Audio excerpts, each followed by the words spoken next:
नमस्कार मित्रांनो, मी श्वेता. माझ्या नवीन ब्लॉगमध्ये तुमचं खूप खूप मनापासून स्वागत करते. तर कसे आहात तुम्ही? आशा करते की खूप छान असताल आणि तुमचा आजचा दिवस सुद्धा खूप छान जावं. तर आज आहे भोगीच्या सर्वांना खूप खूप शुभेच्छा. तर आज दुपारी भोगीची भाजी बनवायची आहे, त्याचा पण व्हिडिओ मी शेअर करेल. तर भोगीला जी भाजी बनवतात त्याची पण थोडक्यात रेसिपी शेअर करणार आहे. तर चला मग आता सकाळचा नाश्ता करायचा टाईम झाला आहे, तर नाश्ता बनवायचा आहे. आज नाश्त्यामध्ये काय आहे चला लवकर बघूया. चॅनलवर नवीन आला असेल तर सबस्क्राईब करायला विसरू नका. तसेच व्हिडिओ कसा वाटला ते कमेंटद्वारे कळवा आणि व्हिडिओ आवडल्यास लाईक आणि शेअर करा. मॅगी बनवण्यासाठी मी इथं घेतलं आहे मॅगी, मटार, गाजर, बटाटा कापला आहे, टोमॅटो, कांदा, कोथिंबीर. तर ही मॅगी झटकीपट अशी होते. इथं तेल गरम करायला ठेवलं आहे. याच्यामध्ये कांदा, बटाटा, गाजर घालून मस्त परतायचं आहे. त्यानंतर वाटाणे आणि टोमॅटोसुद्धा घालायचं आहे. तर वाटाणे मी इथे छान असे स्वच्छ धुवून घेतलेत आणि टोमॅटोसुद्धा घातलेला आहे. तर टोमॅटो घातलेला व्हिडिओ थोडा रेकॉर्ड झाला नाही आहे. तर याचं झाकण ठेवून आपल्याला 1-2 मिनटं शिजवून घ्यायचं आहे. त्यानंतर इथं मी मॅगी आहे तिचा चुरा केला आहे. तर इथं बघूया आता सगळे जे काही आपले मटेरियल होतं ते व्यवस्थित शिजलं आहे का. तर इथं म्हणजे 80% तरी सर्व काही शिजलेलं आहे. तर याच्यामध्ये आता आपल्याला मसाले ॲड करायचे. तर मी इथे घेते थोडीशी हळद, त्यानंतर लाल तिखट आणि थोडासाच कांदा मसाला. तर याच्यामध्ये दुसरे मसाले पण आपण ॲड करू शकतो. तर स्वराला अशीच मॅगी आवडते म्हणून मी अशाच पद्धतीने बनवते आहे. तर हे सर्व मिक्स करून घेतल्यानंतर आपल्याला जे मॅगी मसाले असतात ते याच्यामध्ये घालायचे आणि हे पुन्हा एकदा छान मिक्स करून घ्यायचे.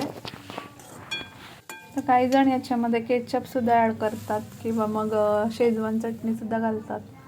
तर प्रत्येकाची चॉईस वेगवेगळी असते. तर याच्यामध्ये मी आता 2 ग्लास पाणी घातलं आहे आणि थोडंसंच मीठ घातलेलं आहे. कारण मॅगी मसाल्यामध्ये थोडं मीठ असतं आणि ह्याला चांगलं उकळी आल्यानंतर ती मॅगी आहे ती टाकून शिजवून घ्यायची आणि वरून चिरलेली कोथिंबीर घालते आहे. तर अजून 2 ते 3 मिनटं ही मॅगी अशी छान शिजवून द्यायची. इथं स्वराच्या टिफिनसाठी मटकी बनवायची आहे. तर घरीच मी मटकीला मोड आणले होते, तर इथे मटकी आहे तर तीच बनवून घ्यायची. तर इथं मटकी बनवण्यासाठी मी कांदा, टोमॅटो, कढीपत्ता, कोथिंबीर आणि मिरच्या घेतल्यात. तर घरी आपण मटकी भिजवली तर ती भरपूर प्रमाणामध्ये होते आणि जर तीच आपण दुकानातून आणायला गेलो तर त्याला जास्त पैसे मोजावे लागतात.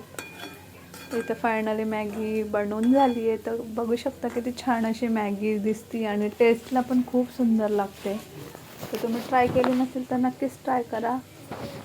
आता मी स्वराला ही मॅगी देते आहे कारण तिला स्कूलला जायचं आहे.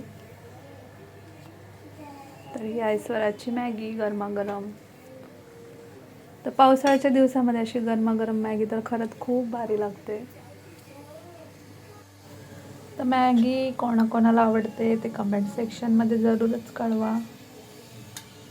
तसं मॅगी शरीराला हानिकारकच आहे, पण आताच्या मुलांना कधीतरी असं चटपटीत पण आवडतं म्हणून मी कधी कधी अशी बनवते मॅगी.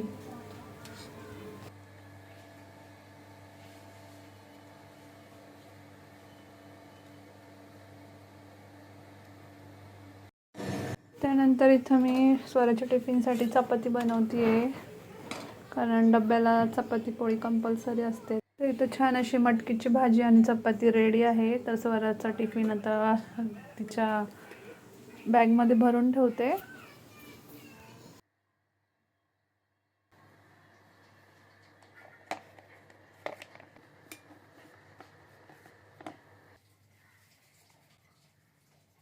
तर आता दुपारचे 1 वाजत आले.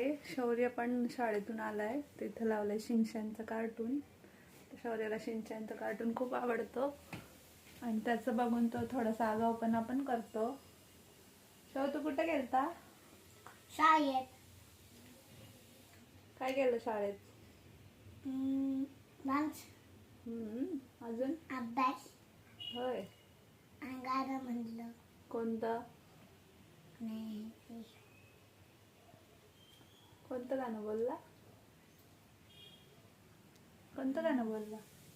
एवढ्या मुलांच्या हे बघा आता दुपारचे 1 वाजले आणि शौर्य सकाळी टोस्ट आणलं होता तर इथं आता 1 वाजता याची चहा आणि टोस्ट खायचं चाललंय. तर मुलांचं असेच नखरे असतात. जसं काही मॅगी बनवली होती त्यातली पण थोडीशी होती ती खाल्ली त्याने आताच. आणि आता चहा टोस्ट म्हणजे 1 वाजता आमचा नाश्ता चाललाय ना बाळा. आता जेवण कधी करायचं मग? तर आज भोगी असल्यामुळं ती भोगीला जी भाजी बनवतात ती पण बनवायची आहे. तर चला आता ती स्वयंपाक करून घेणार आहे. तर भाज्या वगैरे रात्रीच निवडून ठेवल्यात. आता फक्त भाजी बनवायची आणि बाजरीची भाकरी बनवायची आहे. तर भोगीच्या सर्वांना मनापासून खूप खूप शुभेच्छा. तर आता बाजरीच्या भाकरी बनवायच्या आहेत तीळ लावून. तर इथं आहे बाजरीचं पीठ. तर आता मस्तपैकी गरमागरम बाजरीच्या भाकरी बनवते. तर हे तीळ आहे. तर हे थोडेसे म्हणजे जे ओरिजिनल असतात जुने तसे ते तीळ आहेत. तर ते पण आणलेले आहे दुकानामधून. तर इथं माझी भाकरी छान थापून झाली आहे. तर आता भाकरी शेकून घ्यायची आहे. तर भोगीला आपण तिळाच्या छान अशा भाकरी बनवतो आणि त्या खरंच मस्त लागतात त्या भाजीसोबत. त्यालाच आम्ही खेंगट म्हणतो. तुमच्या इकडे काय म्हणतात त्या भाजीला ते कमेंटमध्ये नक्की सांगा. तर थंडीच्या दिवसामध्ये तीळ खाल्लेले चांगले असतात कारण तीळ आपल्या शरीराला उष्णता देतात आणि आपल्या हाडातलं कॅल्शियम वाढवायला पण मदत करतात. तर तसं तीळ म्हणजे रेग्युलर खाल्लंच पाहिजे, रोज 1 चमचा तरी.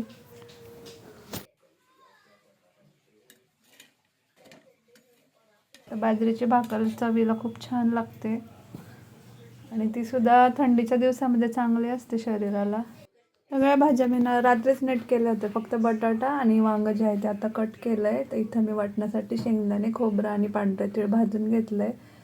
तर फोडणीला फक्त टोमॅटो, लाल तिखट, हळद हे घालून हे मी वाटण बनवून कुकरला जी मस्त मिक्स भाजी बनवते. तर भोगीच्या दिवशी जी भाजी बनवतात त्याला आम्ही खेंगट म्हणतो. तर ती इथं बनवून झाली आहे. तर हे तिळाच्या बाजरीच्या भाकरी पाहू शकता किती छान अशी भाजी बनली आहे. तर आम्हाला भातासोबत सुद्धा हीच लागते. त्यानंतर इथं आहे बाजरीच्या मस्त तीळ लावलेल्या अशा भाकरी. तर मी तीळ भरपूर लावते. आपण वर्षातून एकदाच अशा तिळाच्या भाकरी करतो म्हणून. तर आता आम्ही मस्तपैकी गरमागरम तिळाच्या बाजरीच्या भाकरी खातो आणि त्याच्यासोबत खेंगाट. तर या सगळ्यांनी जेवायला आणि तुम्ही सुद्धा बनवलं का नाही ते कमेंटद्वारे कळवा. स्वराच्या स्कूलमध्ये मतदानावर चित्र काढायची स्पर्धा होती. तर हे तिचं छान असं चित्र आहे. तर ते तिला उद्या शाळेत द्यायचं आहे. तर चला मग आजचा व्हिडिओ इथे सेंड करते. लवकर भेटू नेक्स्ट व्हिडिओमध्ये. बाय.